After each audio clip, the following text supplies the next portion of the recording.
I mean, is anybody surprised? It's amazing that you guys, can you guys throw to me every single Monday where I talk about Tyreek Hill and Patrick Mahomes being incredible? The two of these guys combining for just over 70 fantasy points and both finishing as top 2 fantasy players at their position. Now, the interesting thing here, we know Patrick Mahomes is good and Tyreek Hill is good as well, but he fell down draft boards earlier this season, which is interesting to me, and he wasn't the top wide receiver taken off boards. But when I looked up the numbers from yesterday's game, Tyreek Hill and Travis Kelce had nearly 65% of the Chiefs' targets and 89% of the team's air yards. So yes, while Patrick Mahomes is great, so is Tyreek Hill. So remember this when you're drafting him next season.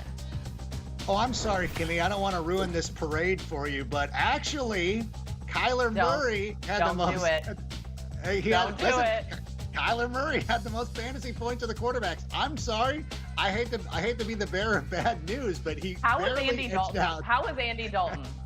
Listen, we're not talking about Andy Dalton right now. We're talking about Kyler Murray, because a lot of people who were unable to get Patrick Mahomes in their drafts turned to Kyler Murray, and for week 1, it certainly worked out. 4 touchdowns through the air and a rushing touchdown. This is what made Kyler Murray so great last year. He was combining rushing and throwing touchdowns, at least earlier in the season, and if he can keep up this pace, there it is. He is somebody that could challenge Patrick Mahomes to be the QB1 this season.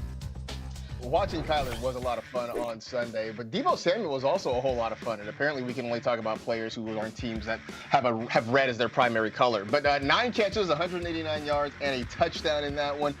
Maybe we sort of underestimated his outlook for the year. We were so big on Brandon Ayuk, who really wasn't very much involved in what the 49ers did yesterday. But Deebo Samuel reminded us why he is their wide receiver 1, their number 2 pass catcher, I think, overall behind George Kittle, because he was great on Sunday against Detroit. You know what, Marcus? If I wanted to adhere to your red rule, I would go with DeAndre Hopkins, but I'm going to go with Adam Thielen, mostly because this is going to be a little bit of a humble brag for me, because I had Thielen as, there it is, baby. I had Thielen as one of my top, what is it? I've lost weight, I swear. Adam Thielen was fantastic. We thought this was going to be a really good matchup. Once Trey Waynes was ruled out earlier in the week, we went all in on Adam Thielen. Over 30 fantasy points, led the Minnesota Vikings in targets, receiving yards, and touchdowns. And, we thought perhaps he was going to regress from his 14 touchdowns from a year ago. I don't know. What's he on pace for now, Patrick? I know we love on-pace humor, and there's a 17th game, so I can't even – 34. Gosh, how can I not do the math? But I loved Adam Thielen this week. Yeah, Thielen was great. Also, Jalen Hurts was pretty great. And this is a guy that we loved at the end of last season, all throughout draft season. And I thought he was going to have a really big week in week 1. So I guess that qualifies as a humble brag, I would say. I'm patting myself on the back. You can't see it. But he's the quarterback 5 heading into Monday Night Football. 264 passing yards, 3 touchdowns, and 62 rushing yards, because we do love that upside he gives you with his legs. Taking advantage of a great matchup. That's really all we wanted him to do, and he did it in a big way on Sunday. Another thing we all loved was the opportunity for Corey Davis, and he made the most of his 7 targets from Zach Wilson. Caught 5 of them, including Wilson's first career touchdown pass. Then another later on. 26 fantasy points for Davis. I don't see why he can't have more games like this as the season goes on there in New York.